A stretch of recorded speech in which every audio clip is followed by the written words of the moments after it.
इस खंडित भारत को अखंड तो बनाना पड़ेगा, क्योंकि भारत खंडित हो गया। सोचा था कि आजादी से पहले खंडित हो गया, 1947 में खंडित हो गया, तो अब तो भाई पंडित दंडित नहीं होंगे।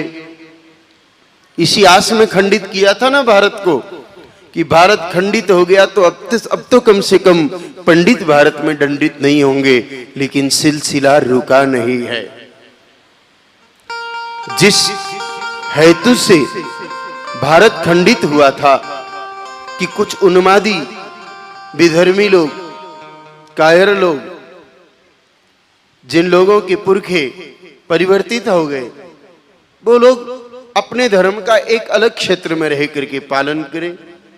लेकिन वोट के लालच में कुछ लोगों ने उनमें से कुछ लोगों को यहां रोक दिया। भारत का कंधा टूटा, गर्दन टूटी, बांग्लादेश अलग हुआ, पाकिस्तान अलग हुआ, इन्हीं सब बातों को लेकर के अलग हुआ। लेकिन स्थिति तो जस की तस है भाई। उदयपुर में, मेवाड़ में बांग्लादेश विभाजन की विभीषिका को लेकर के ही विवाद के चलते, और वहीं की घटना है। एक बालक बड़ी ओजस्वी कविता का पाठ करता है, भारत के मूल तत्वों को बताने का प्रयत्न करता है, बंग भंग और भारत के खंड खंड स्थितियों का विवेचन करता है। 10वीं कक्षा में पढ़ने वाला वह छात्र ओजस्वी वाणी में जब सनातन धर्म की बात को पुरजोर तरीके से रखता है, तो एक उन्मादी मुस्लिम युवक उसको चाकुओं से गोद डालता है और आज उसकी दुखद मृत्यु भी हो जाती है अस्पताल में संघर्ष करते करते। हम उस बालक को श्रद्धांजलि अर्पित करते हैं और पूरे देश को सावधान करते हैं कि याद रखो,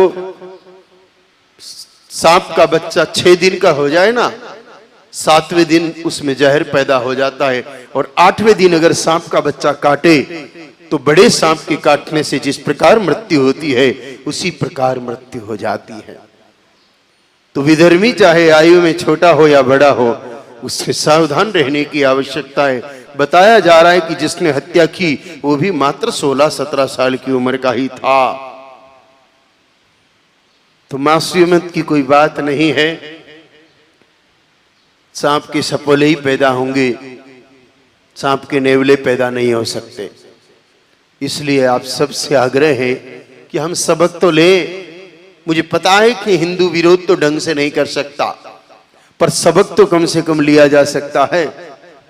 क्योंकि महिषी का दूध पी करके, गौ को तकलीफ देख करके, गौ का वध करवा करके, गौ माताओं को सड़कों पर छोड़ करके, सनातन धर्म के मूल तत्वों से दूर होकर के, यज्ञ हवनादि का त्याग करके, अग्निहोत्र से दूर होकर के, संध्या वंदन से दूर होकर के, पूजा पाठ से दूर होकर के, शिवाभिषेक से दूर होकर के, नकली शिव पूजा करके हमारे भीतर का सनातनी खून वैसे ही जम चुका है। इसलिए विरोध तो आप क्या खाक करोगे, और बदला भी लेने की क्षमता तो आप में है नहीं। लेकिन कम से कम आगे तो सावधान हो जाओ कि आपके बच्चे के गर्दन पर कोई छुरी न चले।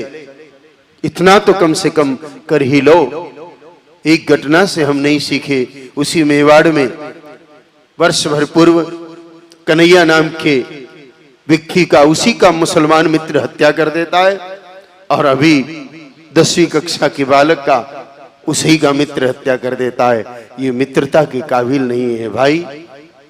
शत्रुता मत करो, कोई बात नहीं, हम नहीं कहते कि दुश्मनी रखो, लेकिन कम से कम मित्रता से तो बच जाओ। क्योंकि मैत्री इतनी सहज और इतनी सस्ती नहीं है, मैत्री इतनी आसान नहीं है। मित्र कृष्ण सा चाहिए, मित्र सुदामा सा चाहिए, तब मित्रता करनी चाहिए, वरना मित्रता शब्द को बदनाम करने वाले इन लोगों से दूर ही रहना चाहिए।